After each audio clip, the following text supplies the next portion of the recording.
And welcome back to the Lee Summit Town Hall podcast. I am your host, Nick Parker. And another quick reminder that the podcast is brought to the good people of Lee Summit by Budget Blinds of Lee Summit, your home for enlightened style shades. We love Budget Blinds. They are a great local company run by a great local family. They do all the things that you need for your window treatments, even little design stuff. You want throw pillows, you want all this other stuff. And as we've said for years, and we want people to remember this, when you want those robot shades, when you want to control it with your phone or your smart speaker or whatever, this is your place to go. You just head on in to Budget Blinds of Lee Summit, right in the heart of our city in downtown. Tell them Nick sent you. You might have noticed I stumbled a little in that intro. And during that little read for our favorite sponsors, and it's because things are a little different. It's weird.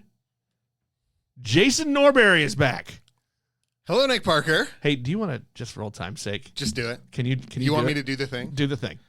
Budget Blinds. There you go.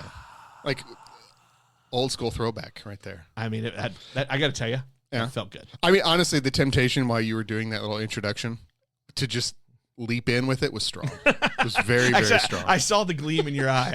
I was wondering if you were going to do it. I'm going to do it. Part of one of my stumbles was I almost paused for it. I know, and if you had, I'd have jumped in. But I also just, look, other than our chat with Santa, we haven't really done this much in the last 2.5 years. Yeah, so for those maybe new to the podcast, we're 850 some episodes in on this podcast project. Started back in 2016. Jason, you were my original co-host. You're the reason we decided to start a podcast because you were mean and wouldn't write for me. Clear. But yeah, you took some new job paths, and so you really didn't have the time or capacity to keep doing. But now that you're back, attorney lawyering, sure, attorney lawyering, ripping off the people as a lawyer. I'm sorry, I'm a staunch defender of the downtrodden. I'll have you know. I respect your career choice. But yeah, so I've got a little time, and Santa was so kind as to demand that I come back at least every so often. That was fun that you're here. So here's why you're back. I asked you if you'd come back once a month, and we're gonna kind of go back to our roots a little bit. We're gonna talk about some more of the hard news stuff happening around town. Maybe some issues of import or interest in the community, and some things that we talk about. I got away from it a little bit after you left the show. We went a little different direction. We had another co-host for a while, and that was fun, and it was great. And I needed to go a different direction. But as I've kind of recentered myself, and I'm thinking about the future of Link to Lee Summit and this podcast, this was something that was a little missing from what we were doing. So you are back. Especially now, Nick, that you are, I believe, our only local news source. Last one standing In the process. So really, yeah, I think being the only local news source, you should probably occasionally do some news. Yeah. It's important that we have people who around that are covering our city, but also who are there to post some questions. And we want to provide information to the people of Lee Summit as they head to the polls for elections, and as some things happen that just people need to be informed. And every once in a while, we're gonna ask some questions of the people in power as well. We'll get back to that a little bit. You just mentioned that we're the last one standing. Also, big news this week, Jason. Mm-hmm. For the first time since 2016, since we launched Link to Lee Summit, we're going to have high school sports coverage now. So starting this week, Fred Liggett, many people know him around town. He's a longtime sports reporter and just, Lee Summit guy, right? If you hang out around Lee Summit sports or downtown Lee Summit, you know Fred. You've met Fred. Fred has now joined the team here at Link to Lee Summit, starting this week with district basketball tournaments happening in town. He's bringing some sports coverage to Link to Lee Summit, so we're excited about that. 9-year anniversary this week. Wow, you're just throwing stuff at me right and left. First of all, be on the podcast. That was a thing. I mean, literally, I was walking outside, and he just grabbed me and dragged me in. You're on the podcast now. I'm just kidding. We had slightly more preparation than that. But I think I'm really excited for Fred to be on. I think, having that kind of coverage of stuff happening in the city is important. People do like to pay attention to those high school sports, and having Fred, and nobody knows that scene better than Fred probably at this point. And so having him on board, I think, is really cool. And I can't believe it's been 9 years. I can't either. It was really weird. I saw that it popped up on the Book of Faces. Yeah. And it just kind of freaked me out for a little bit. I have long wanted to have sports coverage. And look, when I first came to Lee Summit, I was the sports editor at the Lee Summit Journal. And I was the guy responsible covering all of the things happening. Look, we only had 2 public high schools back then, right? Not 3 public high schools and 2 private. And 2 private high schools, right. So I knew that it was I didn't have the capacity to do it myself. And so finding somebody like Fred who wants to provide that for the publication is really awesome. So I'm happy, I'm excited. And Fred's just a great dude in the community. And so he'll be around and he'll be there. So stay tuned. We're calling it Varsity Lee Summit. There's another throwback. To an old other project that we did once and may come back someday. But you're here now, Jason. You're back. Let's get to this. We're going to talk about some newsy stuff. And I thought, what a great way to start. Kind of a throwback to something we did in the early days of the podcast. What started the whole thing was covering local elections. That's right. So we have an election coming up. April 8th is our next election. There's nothing on the city side of things on our ballot. It all has to do with the school district. We have 4 candidates vying for 2 open seats on the Board of Education. And then there's also going to be a bond issue question happening for the district as well. We're not going to really dig into the bond issue. Oh, come on. I want to spend like 45 minutes on the great existential Lee Summit Elementary question. And the bond issue. Jason, yes, I'm going to slap you. Come on. Look, you brought me here. You knew what you were getting. That's true. Let's just dispel that before we move on. The Lee Summit Elementary discussion has been kind of pushed down the road a little bit. So voting for or against the bond issue has nothing to do with what the future of Lee Summit Elementary is. And we're not going to talk a lot about it tonight because later this month we will have Dr. Buck, the superintendent for LSR 7, along with Assistant Superintendent Dr. Shelton, going to join the show. I'll talk to them a little bit about the bond issue, try to get all of the details out so that everybody knows really what they're considering as they head to the polls in April. But Jason, this was one of the better shows we did in the very beginning. I mean, they were all awesome, of course. But I really think this is one of the things that where we found our footing, and I think it's important to get back to now as we're digging back into these things, which is talking about what is the Board of Education? What do they do? What are their actual roles? Because as we look at the candidate profiles on their websites or their Facebook profiles or whatever, they're all saying the things that they're supposed to be saying as candidates, right? I support the teachers. I want to push our kids, our district to do better for the kids so that their academics are as high as they can be. And those, all of the platitudes. But what really are the specific things that a member of our Board of Education actually does? I thought that would be a good place for us to start. I think it is. And I mean, this does get back to our roots and talking about like how to break these things down so that like the voter can ask key questions of a candidate.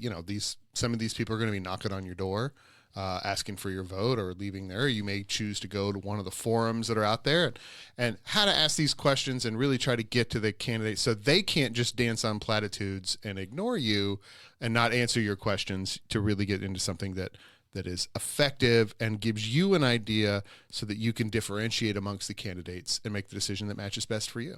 I want to start with this one because I think this is the perfect starting role of the board, right? Is they hire the superintendent. They hire the executive of the district and then serve as the people's watchdog, right? So they manage that. Don't really manage. That's probably the wrong word, right? But they make sure that the executive is following the mission that the board has set forth. Right. There, and we'll dig into this magic word policy here in just a second, but like making sure that the superintendent is following the direction that the school board set. The school board is the representative of the people, and they sort of together collectively come together and say, we want to go that way. and then they hire the superintendent and tell the superintendent, okay, tell us how we can go that way. Here's the wheel of the ship. Get us there, right? How do we get there? And there's feedback and there's interplay back and forth and there's adjustments and what have you. And I think a manager is an appropriate thing. This is a fairly typical board executive relationship. A little bit more, I would say, well papered and covered in language and what have you, with contracts and all that. But then that's what they are, is if the superintendent is going somewhere that the board as a collective or as a majority of the board thinks is a bad idea, that's what the school board conversations are for, is to help set that in a public forum for people to see and go through that. But then realistically, and this is the other side of this, right? That means that the school board is not managing the curriculum in a classroom. The school board is not managing the teachers. The school board is not managing the facilities. The school board is not managing the lunch programs or what have you. That's in those details that are there and present. And you can ask, the board should ask questions like, how is this reflective of our policy? Or how is, what is this? Or I don't think this is, can you explain this to me? Or we think you should stop doing X and do Y. They can have those conversations, but the vast majority, we're talking 18,000 students and thousands upon thousands of employees in the district. David Buck doesn't know everything everyone does and all of those as well. But the management chain goes down from there. And the school board's path into that is through the superintendent. I had somebody tell me one time, when I was new on a board, and they explained that, look, the job of a board member should be to, hopefully, the goal is to always stay at 30,000 feet. Mm-hmm. And unless something drastic happens, they should never dip below, because their job is to hire the executive that takes care of all of those things. Right. And unless something horrible happens, right? Right. You really shouldn't dip below that. And then really only to work with the executive or question the executive on how they're approaching those things underneath that ceiling, right? Or floor, underneath that floor, so that they can keep the entity going in the direction that the board has set. Right. And then I think, and boy, have we hit on this one over the years, right? The relationship between the school board and the board of or the school board and the superintendent is really important. And I don't know if you knew this, if you can remember this. Like, we've been around long enough that we have seen some times when the board and the superintendent didn't get along so good. 2 superintendents ago. Well, the end of that. Multiple superintendents ago. Repeatedly for a while. Right. Well, and even one superintendent ago, right? Mm-hmm. Even there was a lot of clashing between the board and the superintendent. And look, the last two battles cost the district a lot of money. Right. To move on and get to a place now where I think it's safe to say that we are at a pretty stable position. Maybe some of the recent closed session votes might point in a somewhat different direction. If you catch that there were multiple votes about the extension of Dr. Buck's contract, one that said not to, and then a changed vote that said to do so. So clearly there's at least some tension there, but there probably always is some tension, because it's a board of 7 people and they all have different viewpoints, and certainly there are, I don't know that I would go so far as to say factions on the school board, but I think there's some political alignments in that regard, and they can tug in different directions, and some may be more supportive of the superintendent than others. And that's reflected, I think, in the votes on that contract extension that happened this last month. And I think that along with you alluded to this earlier, but I think that leads to the next thing that we talk about here, which is really the board's job to set policy. To, as we have said before, they kind of set the direction, the goals of the district, and policies, right? So they want to make sure that the executive that they hire is following those policies that they set. And I think that's where sometimes that interplay happens, right? Like you were just talking about. I'm sure there were probably some things, either current policy or wanting to change some policy, that led to whatever tension there may or may not be. Right. And the school boards, and this is, politics always happens in these moments, and it's in between all of the things that go on here. But realistically, the board's job, the way the board could make changes more than any other way, is to change policies, right? That is how they affect change. Right. That's how they affect change. And they can go in and they say, we've been doing policy in this direction, we've been going east, and now we want to go northeast, right? Or west. I mean, they could go the opposite direction or whatever. And if that's the policy change that the board votes on, then it's incumbent on the superintendent to push that in that direction. That's how this process works. And if that relationship is untenable, or we can go back to the prior superintendent where he said, if you want me to do this, here's the I said this from the dais, right? Here's the clause in that where you guys can buy me out basically and fire me right now if you want to do it that way. It can get there, and I don't think we're in any great risk of going in that direction. We don't want to be there again. We do not want to be there again. But I mean, my point being is that's how the board affects these sorts of changes. If they want to have, a policy change about one topic or another, whether it's, free lunches for all students, or, library policies, or policies on leave and family health time, or whatever. I mean, there's a broad range of things that the school board can get into and go that way. I want to come back to that, but before we go a little deeper into the policy part, I want to say too that what you were just talking about though alludes to what we said earlier about the importance of the relationship between the members of the Board of Education and the superintendent, so that you don't get to a point where a superintendent says from the dais, yeah, if you want me to do that, here's the clause that says how you get rid of me, because I'm not doing that. It's really, really, really important that there is a strong dialogue and an ability for the board members and the superintendent to be able to go back and forth and find the best way forward. So as the board is discussing whether it's new policy or tweaks to current policy, right? So that we don't have to go through a time of contention. And I think that's important to think about when we look at candidates, how are they going to work with, and ask them, right? How are you going to work with the superintendent, and what are you going to do when maybe policies that the body of the board wants to do, but the superintendent maybe isn't in total agreement? Right. And then vice versa. I think, if there's a policy that the superintendents have you may not like, how are you going to deal with that, right? What are you going to do on that? And that's more of how they get along with each other. But in the overall scheme of things, it's the same sets of questions. Right. So let's get back now to the policy part. I think it's important to talk. You mentioned this before we hit the big red record button, and I think this is a key thing to talk about is, there's a lot of chatter all the time about curriculum and what we're teaching and how we're teaching, and the school board really doesn't get a say in our state.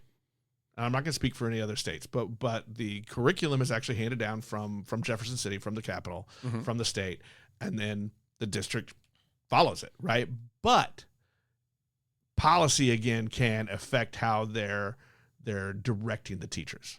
Right. And how the teachers act within that policy. Right. And they within that, then that gives also the superintendent abilities to have some flexibility, or in some circumstances, perhaps the policy is that the superintendent has no flexibility in those sorts of things to execute that deal. And then the district is responsible to the state, to go in and report and say, hey, we're following the rules, please give us our money.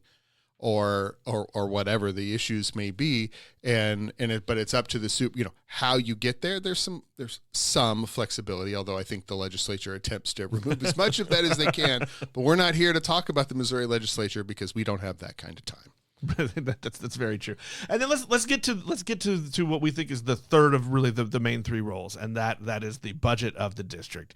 The school board's job is to approve that budget and then act as a steward for the budget. Right. So, I mean, and in many ways, this is sort of the rubber meets the road part of the policy part, right? Like how you apply. You want to do this? How are you going to pay for it? Right. How you apply the money in your budget is going to be an indicator of what your policy preferences and the key things that are important to you are. And, I keep talking about like school lunches because it's not one that we've had a fuss about in the last 6 months or so. But, if they wanted to say we wanted to have a policy where every student has if we could provide tacos to students every day, I'd be for it. absolutely, and a pro taco. In fact, look, my vote can be bought. People, bring me your pro taco policy, and I'm in for you. But I mean, so they can have that, like we're going to do this, or we're not going to have lunch debt, or we're going to do what, A, B, C, D, whatever those things are. But then the next question is exactly what you said. How are you going to pay for that, right? Where the budget of the district is a finite amount of money. And so in some ways it is a zero-sum game. If we pull money from over here, if we want to put money in this bucket, we've got to take it out of a different bucket. Politically speaking, this is really the only area that is a zero-sum game. Right.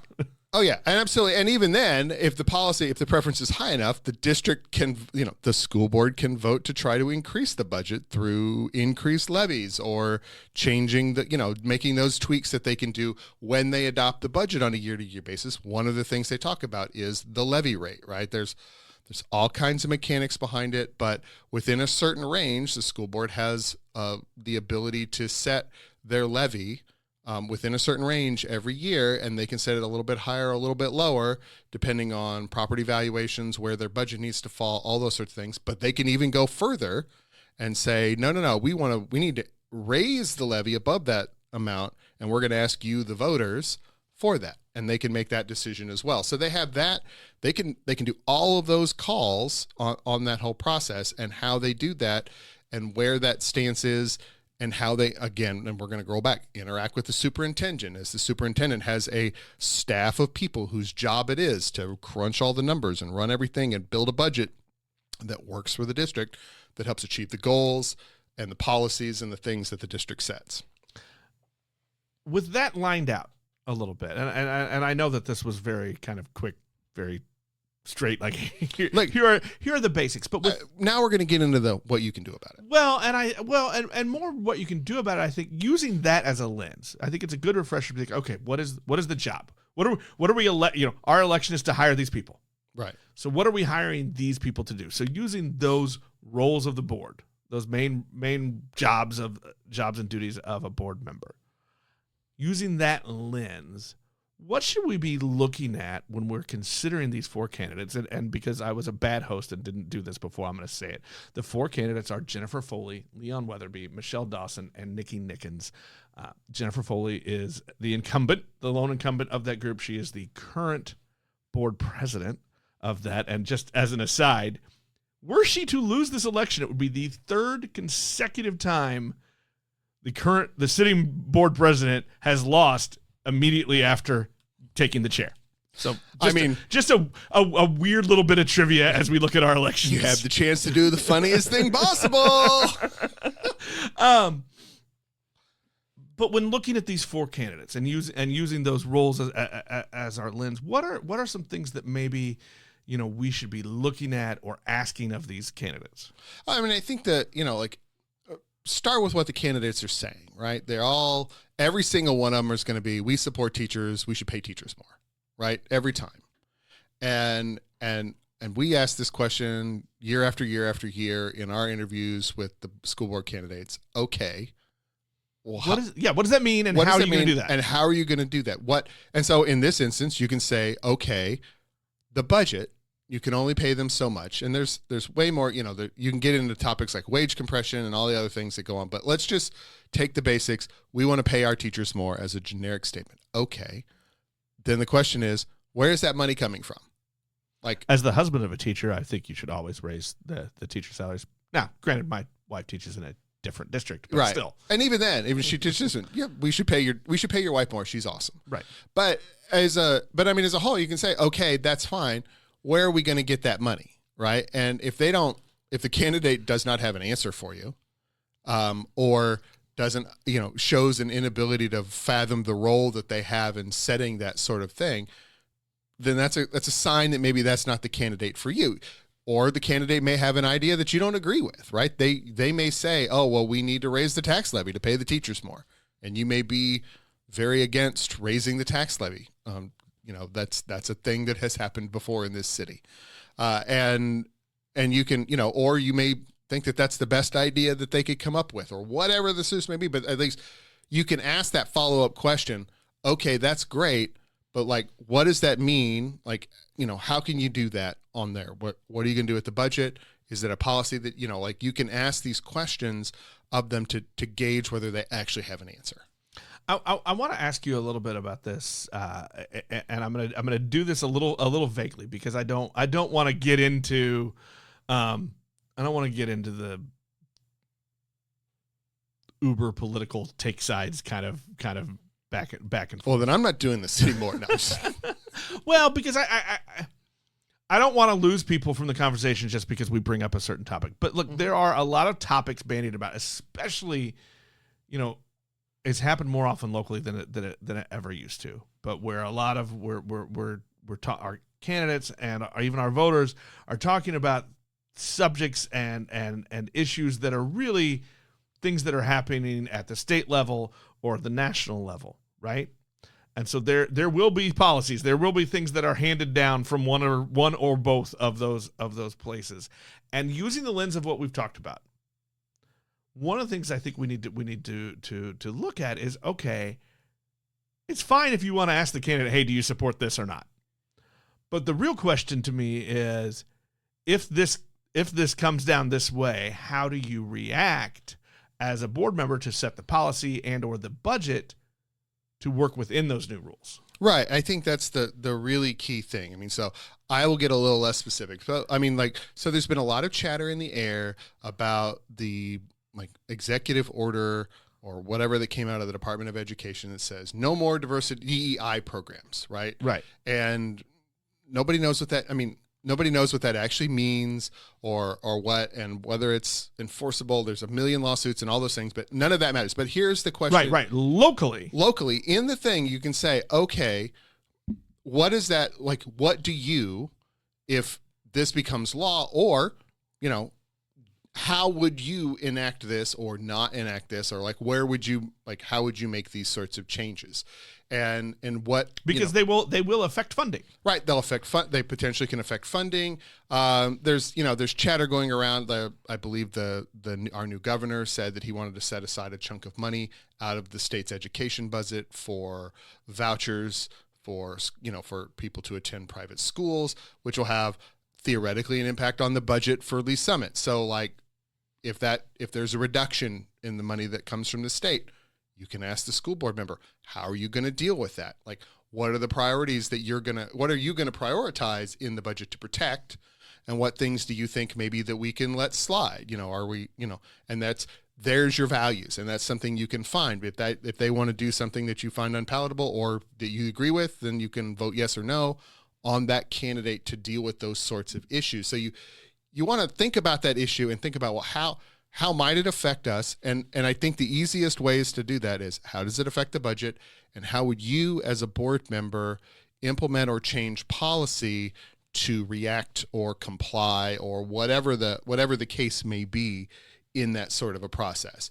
And you can have those conversations. And once again, this is a litmus test, right?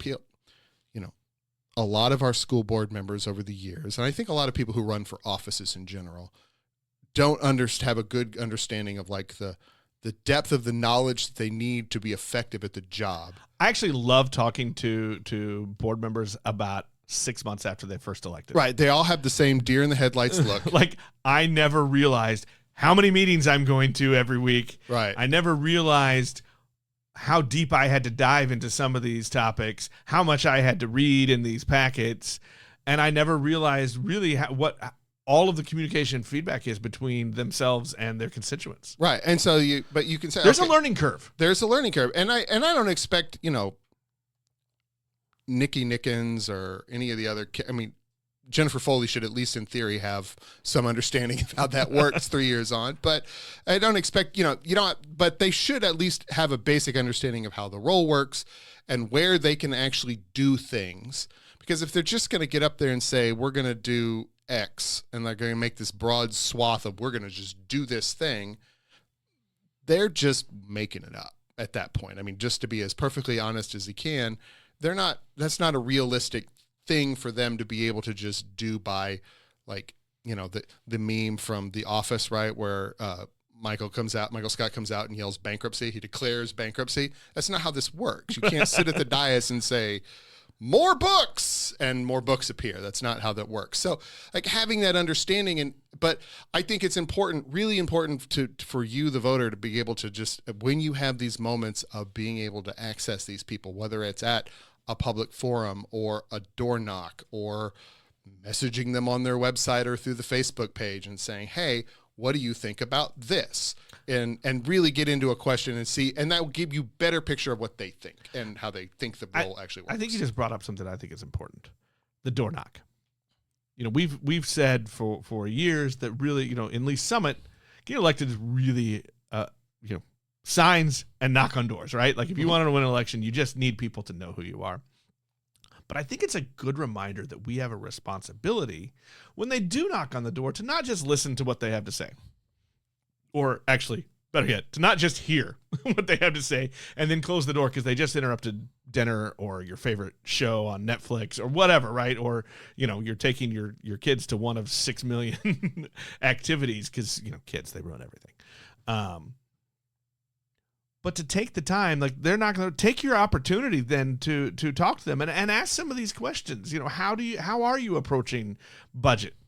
How are you approaching policy? And you know, I'm going to get back to where we started here because I think in today's election culture that we're in, it's so easy to get just buried in our back and forth of the big issues, whatever the talking point issues are that are important to us, but to remember to take a little time to be okay. That's fine, and we can have these stances and either way. But what does that mean locally? What does that mean right here in our backyard? And how whatever decisions are made at higher levels of governance affect us locally and affect the approach of our local officials. Right, and I think and we need to have those conversations. Right, and I think sometimes when candidates and people talk about these sort of larger issues, right, they're in many ways creating teams or an us and them dynamic, right? And you're not likely to agree with any school board candidate on everything that they would want. No, and I've often said what I love about local elections and local politics is D and R shouldn't matter.